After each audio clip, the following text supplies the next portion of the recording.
5 seconds. Start.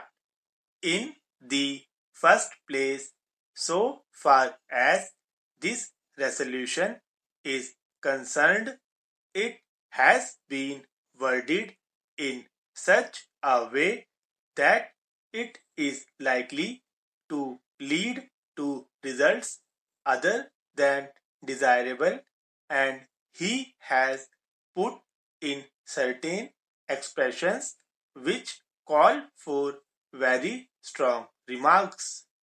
In the first place, may I point out here, as some honorable members have rightly pointed out, that this question raises 2 points. One is whether he has found any flaws in the government rules, regulations, or executive orders.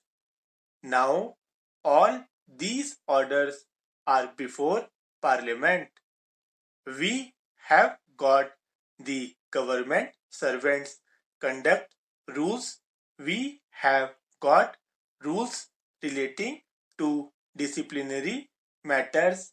We have got rules for safeguarding the national security, and we have got certain other rules dealing with the filing of petitions or appeals. So far as the wording in all these rules is concerned, my friend, or rather our friends opposite, have not pointed out any single defect or any expression that is likely to be misused.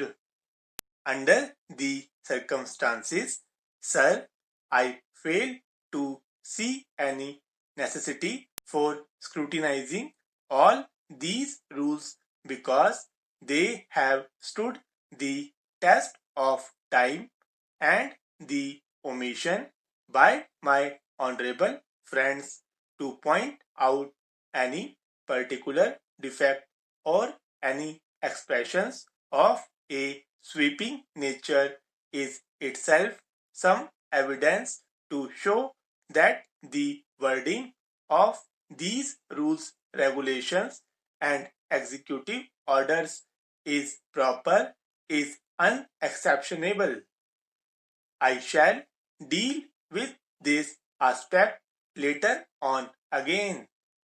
The next question that arises is whether there are actions taken by the executive by not interpreting the rules properly, or by abusing the rules for the purpose of what they call victimization or discrimination. So far as this question is concerned, some honorable members have given a few instances in their own way, and my honorable friend suggested that the facts have been given by him. They are not the facts. They are his coloring of certain happenings. Had the honorable members given me all the instances wherever they found them in which there was any attempt at victimization or discrimination, certainly I would have been in a better position to effectively answer all those points. All the same, may I point out that in this connection we have to be careful. I could have understood the honorable mover's speech, a vehement speech before the general elections, when his party was in the happy position of being members of the opposition here or elsewhere. It is not merely a question of opposition, but they have also to consider that whatever they say here, whatever action is taken by perhaps the misguided members of their own party will have repercussions of an absolutely undesirable character so far as even that state is concerned. That is the reason why I would request my honorable friend to note if he is prepared to accept my advice that whatever he says against the Congress party has its own repercussions in the first place upon his party members, because naturally there are bound to be overzealous members of his party. Secondly, you and I and all of us have to understand that party affiliations of party feelings should not interfere with the loyalty or the allegiance of our government servants, be they in the Kerala state or in the rest of India, because certain principles have to be accepted when you are going to govern a particular state. Then naturally you have to be careful. What is happening today might be convenient, might be proper, might be expedient from a particular point of view, but it will recoil upon the heads of these people later on.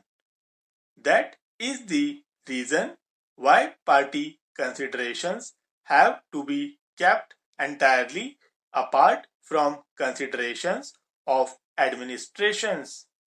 May I point out here that when under the present parliamentary system of government, a government is formed, then what the party has to do is to work amongst the electorate and try to send to the parliament or the legislature as large a number of its members as possible so as to enable them to form a government.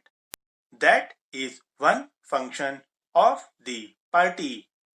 The second function of the party is to lay down broad rules of policy, especially rules regarding the manner in which the interests of the country are to be advanced.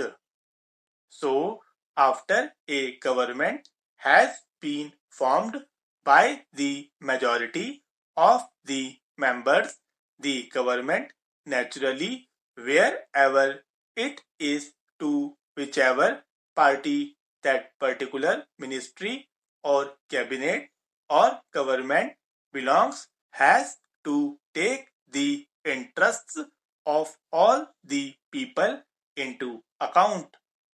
It is really a government by the people and of the people.